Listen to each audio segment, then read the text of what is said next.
विदेश जानुपर्ने छ तर अंग्रेजी आउँदैन। अब अंग्रेजी नआउने भन्ने बित्तिकै धेरैलाई चाहिँ ओहो अब म विदेश कसरी पुग्ने, ट्रान्जिटमा के गर्ने भनेर समस्याले सताउँछ।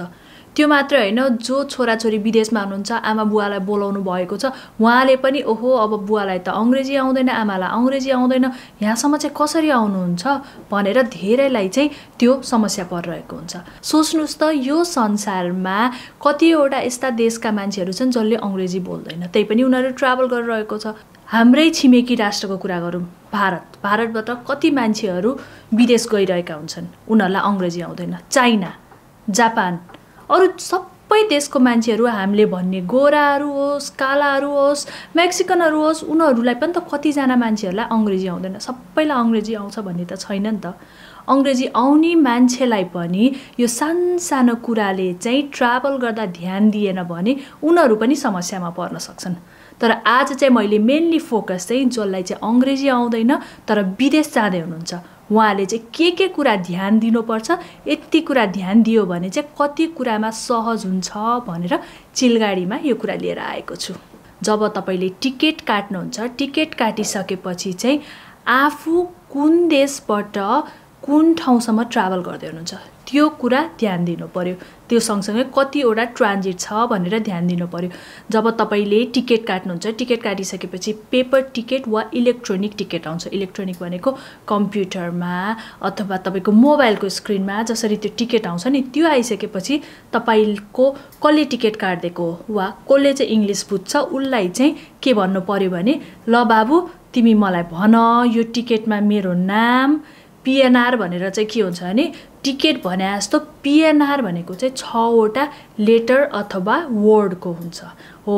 त्यो पीएनआर, त्यसपछि म कुन ठाउँबाट, काठमाडौँबाट कुन ठाउँ ट्रान्जिट हुँदै कुन ठाउँ चाहिँ जाँदैछु त्यो मलाई राम्रोसँग भनिदेऊ भनेर भन्ने। त्यसपछि एउटा कागजमा चाहिँ लेख्ने आफ्नो नाम, पीएनआर, कुन ठाउँबाट कुन ठाउँ जाँदैछु, कुन ठाउँमा ट्रान्जिट छ। र त्यसै गरेर अब एकछिनको लागि तपाई चाहिँ काठमाडौँबाट दोहा र दोहाबाट चाहिँ अस्ट्रेलिया जाँदै हुनुहुन्छ। अब अस्ट्रेलिया भन्ने बित्तिकै अस्ट्रेलिया त देश ठुलो छ हैन, सिडनी हुन सक्छ, मेलबोर्न हुन सक्छ, अरु कुनै ठाउँहरू हुन सक्छ। त्यही भएर कुन ठाउँ हो त्यो पनि राम्रोसँग प्रष्टसँग लेख्ने है। लेखिसकेपछि त्यति मात्र याद गरेर भएन, कुन एयरलाइन्समा चाहिँ जाँदै हुनुहुन्छ त्यो पनि त्यो कागजमा लेख्नु पर्यो। काठमाडौँबाट दोहा, दोहाबाट अस्ट्रेलियाको मेलबोर्न, अनि कुन एयरलाइन्समा जाँदै हुनुहुन्छ। अब नेपालबाट काठमाडौँबाट कतार एयरवेज हैन, कतार एयरवेज। त्यसपछि अनि दोहाबाट मेलबोर्न कुन एयरवेज, कतार एयरवेज। अब एकछिनको लागि मानिलिउँ तपाई चाहिँ भक्तपुरबाट जमल जानुभयो हैन, अथवा भक्तपुरबाट काठमाडौँ जानुभयो। अब काठमाडौँ जाने भन्ने बित्तिकै तपाई जमल मात्र गएर भएन नि त। जमल गइसकेपछि काठमाडौँको कुन ठाउँ जाने हो त्यहाँको बस नम्बर हैन, माइक्रो नम्बर। जस्तो अब कपनबाट जमलसम्म जान्छ भने नम्बर 26 चढिन्छ हैन। अब कुनै अर्को ठाउँबाट जानु छ भने नेपाली यातायात चढिन्छ, त्यो बसको पनि नम्बर हुन्छ नि त। त्यस्तै गरेर प्लेनको पनि नम्बर हुन्छ। त्यो प्लेनको नम्बर पनि तपाईले लेखेर राख्नुभयो भने पेपरमा सजिलो हुन्छ। किनभने तपाई चाहिँ अब ट्रान्जिटमा जानुभयो, ट्रान्जिटमा गइसकेपछि कसैलाई भन्नुभयो म दोहाबाट अस्ट्रेलिया जाँदैछु बाबु, कहाँ जाने हो, कुन गेटमा जाने हो भन्यो भने त अब दोहामा त धेरै कतारीहरू हुन्छ, कुन चाहिँ भन्नुहुन्छ उसलाई। त्यस्तै गरेर म मेलबोर्न जाने हो, ऊ यति नम्बरको प्लेन भन्यो भने चाहिँ उनीहरूले जसलाई सोध्नु भएको छ उनीहरूले स्क्रिनमा चेक गरिदिन सक्छ हैन। अब अंग्रेजी आउँदैन कसरी सोध्ने भन्नु भने त अघि पेपरमा लेख्नु भएको छ नि त, तपाईले त्यो पेपर देखाउन सक्नुहुन्छ नि त हो। त्यसरी त्यही भएर पेपरमा चाहिँ मेन कुरा अहिले भने जस्तो नाम, पीएनआर, अनि त्यसपछि काठमाडौँबाट कुन ठाउँबाट कुन ठाउँ मेन स्पेसिफिक लेख्नु पर्यो। त्यो लेख्दै चाहिँ तपाईले के पनि लेख्न सक्नुहुन्छ भने कति घण्टा ट्रान्जिट छ, कति घण्टा चाहिँ त्यहाँ बसिन्छ भनेर त्यो पनि लेख्न सक्नुहुन्छ। तपाई ठाउँमा जानुभयो भने यसो माथितिर हेर्नुभयो भने तपाईले घडी देख्न सक्नुहुन्छ, आफ्नो घडीको टाइम पनि चेन्ज गर्न सक्नुहुन्छ ताकि तपाईले टाइम, त्यो बोर्डिङ टाइम चाहिँ मिस नगर्नुहोस् भनेर है।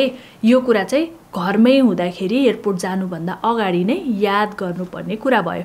अर्को कुरा भनेको चाहिँ तपाईले आजकाल मोबाइल बोकिहाल्नुहुन्छ हैन। मोबाइल प्रायः सबैले नै बोक्नुहुन्छ। त्यही माथि विदेश पठाउँदै हुनुहुन्छ भने त आफ्नो बुवा आमालाई उहाँहरूले पनि मोबाइल बोकाएरै पठाउनुहुन्छ। त्यस्तो बेलामा चाहिँ आजकल ट्रान्सलेट गर्ने एप्लिकेसनहरू धेरै छ। अब एप्लिकेसन डाउनलोड नगरे पनि गुगलमा नै छ हैन, नेपालीबाट इङ्ग्लिसमा अथवा होइन त्यतातिर उसमा ट्रान्जिटमा चाहिँ नेपालीहरू नभेट्न सक्छ, अब इन्डियनहरू भेट्न सक्छ भने नि हाम्रो अब हामी कतिजनालाई त मुभी इन्डियन मुभी हेर्दा हेर्दा बलिउड मुभी हेर्दा हेर्दा हिन्दी पनि आउने भइसकेको छ नि त। कतिजनालाई सबैलाई आउँछ भन्न खोजेको होइन, तर एटलिस्ट नेपाली ट्रान्सलेट छैन भने पनि हिन्दीवाला ट्रान्सलेट चाहिँ कसरी गर्ने भनेर घरमै सिकाएर पठाउनु भयो भने चाहिँ जसले नेपाली बोल्नुहुन्न उहाँहरूको लागि सजिलो हुन्छ। ट्रान्सलेट गर्दाखेरि आफूले बोल्ने, त्यसपछि उनीहरूलाई देखाउने, इङ्ग्लिसमा ट्रान्सलेट हुन्छ, इङ्ग्लिसको उनीहरूले इङ्ग्लिसमा बोल्छ, यता नेपाली अथवा हिन्दीमा ट्रान्सलेट हुन्छ। त्यो भयो भने पनि सजिलो हुन्छ।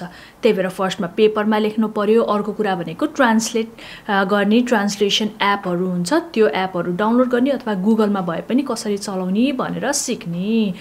अब यो त घरमा हुँदाखेरि याद गर्नुपर्ने कुरा भयो।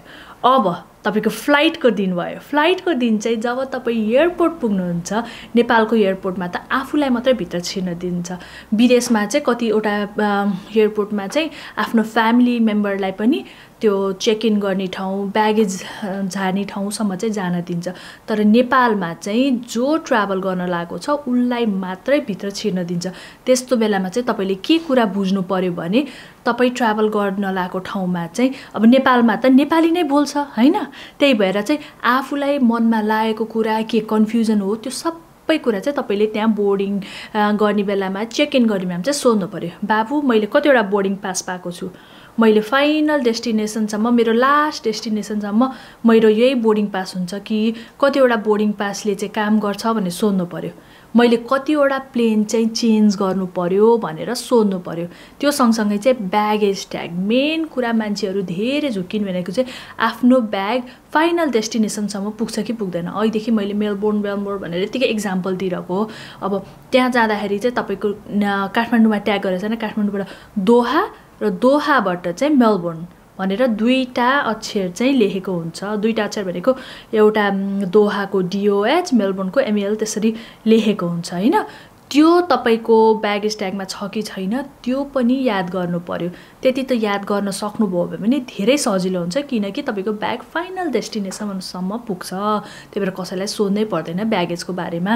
त्यो सबै कुरा चाहिँ तपाईले नेपालको एयरपोर्टमा सोध्न सक्नुहुन्छ, किनभने नेपालको एयरपोर्टमा जसले चेक इन गर्छ उसले नेपाली बोल्छ।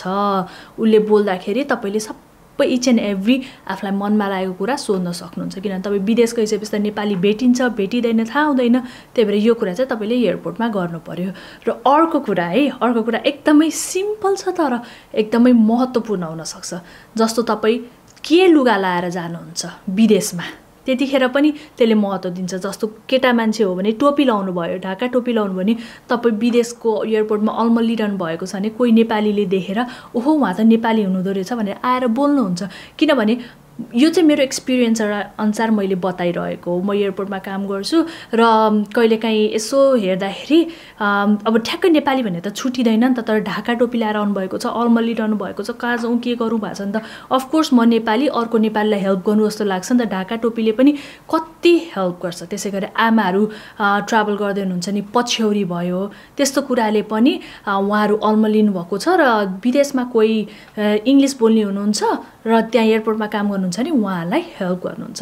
र अर्को कुरा चाहिँ व्हीलचेयर अथवा मिड एन्ड असिस्ट भनेर MAAS पनि भन्छ त्यसलाई, त्यो पनि तपाईले लिन सक्नुहुन्छ है। अब हो हामीले कति बुवा आमा आफ्नो विदेशबाट चाहिँ नेपालबाट बुवा आमालाई बोलाइरहेका हुन्छौँ, त्यस्तो बेला बुवा आमालाई चाहिँ कसरी ल्याउने के गर्ने भनेर सोचिरहेको छ भने कतिजनाले चाहिँ व्हीलचेयर पनि व्यवस्था गरिदिनु भएको हुन्छ। अथवा मिड एन्ड असिस्ट हरेक एयरलाइन्समा हुन्छ भन्ने छैन मिड एन्ड असिस्ट, तर छ कि छैन भनेर तपाईले सोध्न पनि सक्नुहुन्छ। हो त्यो कुराले पनि धेरै सहयोग गरेको हुन्छ।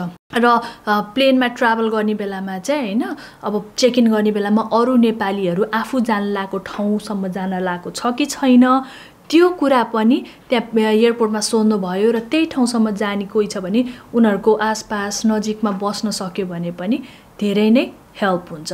र अर्को कुरा चाहिँ ट्रान्जिटमा चाहिँ सबैजना अब एउटै प्लेनमा 20 जनाले व्हीलचेयर मगायो भने त अफकोर्स त्यो एयरपोर्टको त्यहाँको फेसिलिटीले त पुर्याउन सक्दैन नि त। त्यही भएर अरूलाई फलो गर्दै गर्दै पनि जान सकिन्छ। तर फलो गर्दा चाहिँ के कुरा याद गर्नु पर्यो भने तपाईले फलो गरेको मान्छे चाहिँ त्यही डेस्टिनेसनमा जान लागेको हो कि होइन भनेर पनि याद गर्नु पर्यो। अब त्यो मान्छे चाहिँ अमेरिका जाँदैछ, तपाईँ अस्ट्रेलिया जाँदै हुनुहुन्छ, उसलाई फलो गर्दै जानु भने त अर्को ठाउँमा पुग्न सकिन्छ नि त। त्यही भएर पहिल्यै सोध्नु पर्यो तपाईँ यो ठाउँमा जान्ला हो भने उसले हो भन्यो भने त्यो मान्छेलाई फलो गर्दै पनि तपाईँ अर्को गेटसम्म जान सक्नुहुन्छ। अर्को कुरा मोबाइल चार्ज गर्नु पर्यो है, फुल चार्ज गर्नु पर्यो। तपाईँ काठमाडौँबाट निस्किने बेलामा मोबाइल फुल चार्ज गर्नु पर्यो। विदेशमा त्यो ट्रान्जिटमा आउँदाखेरि तपाईँले पनि त्यो चार्ज गर्न सक्ने ठाउँहरू हुनसक्छ। तर हरेक एयरपोर्टमा सेम चार्जिङ पोर्ट हुँदैन। कुनैमा गोलो खालको हुन्छ, कुनैमा चेप्टो खालको हुन्छ। त्यही भएर एउटा चाहिँ युनिभर्सल एडाप्टर चाहिँ लिएर तपाईँले हिँड्नु पर्यो र मोबाइल चार्ज गर्नु पर्यो। कुनै ठाउँमा अलमल्लियो केही भयो भने वाइफाई जोडेर त्यहाँ कसैलाई बोल्नु पर्यो। अहिले मैले भने जस्तो ट्रान्सलेट एप युज गर्नु पर्यो। त्यही भएर मोबाइल चाहिँ फुल चार्ज हुनु पर्यो। र फेरि पनि म भन्छु एयरलाइन्सको नाम लोगोहरू चाहिँ तपाईँले याद गर्नु पर्यो। किनभने ट्रान्जिटमा आइसकेपछि के थाहा तपाईँ अघि कतार एयरवेजमा आउनुभएको थियो, अब एमिरेट्सको प्लेन चढ्नु छ भने त एमिरेट्सको त अर्कै लोगो हुन्छ। त्यही भएर अघिको पेपर निकालेर म कुन एयरलाइन्समा जाँदैछु भनेर अरूलाई देखाएर त्यो गेटसम्म पुर्याइदेऊ भनेर पनि भन्न सक्नुहुन्छ। अनि तपाईँ जाने ठाउँको नाम चाहिँ तपाईँले नेपालीमा अनि इङ्ग्लिसमा त्यो कुरा मजाले लेख्नुभयो, याद गर्नुभयो भने पनि तपाईँलाई ट्रान्जिटमा धेरै सजिलो हुन्छ। र मेन कुरा चाहिँ तपाईँ टाइममा पुग्नु पर्यो। टाइममा पुगेन भने एउटा प्लेनमा 500, अब ठुलो प्लेनमा 500, सानो प्लेनमा 200 देखि 400 मान्छेहरू हुनसक्छ होइन। एकजनाको लागि त कुरेर बस्दैन नि त। त्यही भएर टाइममा चाहिँ पुग्नु पर्यो। तपाईँ इनकेस ट्रान्जिटमा निदाउनुहुन्छ केही हुन्छ भने अघि मोबाइल चार्ज गर्ने भनेको कारण पनि त्यही हो। तपाईँले अलार्म राख्न सक्नुहुन्छ। कसैलाई अब कहीँ जाँदै हुनुहुन्छ मलाई फोन गरेर उठाइदिए भन्न सक्नुहुन्छ। त्यही भएर मोबाइल चार्ज गर्नु पर्यो र टाइममा चाहिँ तपाईँ ढोकामा अथवा गेटमा चाहिँ पुग्नु पर्यो। अनि मेन कुरा तपाईँले अरूसँग सोध्न डराउनु भएन है। अब सोध्ने कसरी, अघि भने जस्तो पेपरमा टक्क लेख्ने म कहाँ जाँदैछु, यो ठाउँमा जाँदैछु, मलाई पुर्याइदे। सोध्न डराउनु भएन। टाकन टुकन यस नो भनेर इङ्ग्लिस चाहिँ तपाईँले अलिअलि घरमै हुँदाखेरि कसैले अब वेयर इज माई गेट अनि आई निड व्हील चेयर भनेर यस्तो सामान्य इङ्ग्लिस बोल्न सिक्नुभयो भने पनि तपाईँलाई धेरै हेल्प हुन्छ। सो आजको चिलगाडीको यो भिडियोमा चाहिँ मैले तपाईँलाई इङ्ग्लिस आउँदैन भन्यो भने पनि के कुराले चाहिँ तपाईँलाई इजिली देशबाट विदेशसम्म जान सकिन्छ भन्ने कुरा चाहिँ मैले तपाईँहरूलाई बुझाएँ। सो अब यस्तै यस्तै अरू भिडियोको लागि पनि तपाईँले चिलगाडी च्यानललाई चाहिँ प्लिज लाइक, सेयर र सब्सक्राइब गर्न नभुल्नुहोला। आजको लागि भने चाहिँ नमस्ते।